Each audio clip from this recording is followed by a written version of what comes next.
कीर्तनाला जायचं आहे हा विकल्प कीर्तनात बसू देत नाही, येऊ देत नाही.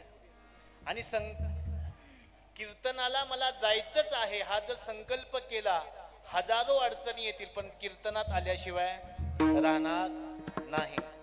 सप्ताह झाला पाहिजे हा गंगाखेड वासियांचा संकल्प आहे की विकल्प आहे? हा बोला, मोठ्यानं बोला. सप्ताह झाला पाहिजे हा गंगाखेड वासियांचा संकल्प आहे. आणि संकल्प हा गुण कुणाचा आहे? जसा शब्द आकाशाचा गुण आहे तसा संकल्प हा कुणाचा गुण आहे? मनाचा गुण आहे. आणि मनाची देवता कोण आहे? मनाची देवता कोण आहे? चंद्र आहे, चंद्र. लक्षात ठेवा. आणि म्हणून त्या चंद्राची कृपा तुमच्या गंगाखेड वासियावर आहे. तुमचा सर्व कार्यक्रम संकल्पयुक्त चाललेला आहे. आणि म्हणून म्हटलेला आहे, अहो संकल्पाच्या पोटी लाभ होय उठावटी. आणि संकल्प पूर्ण का होतात? कारण भक्ती शुद्ध आहे. शिवहर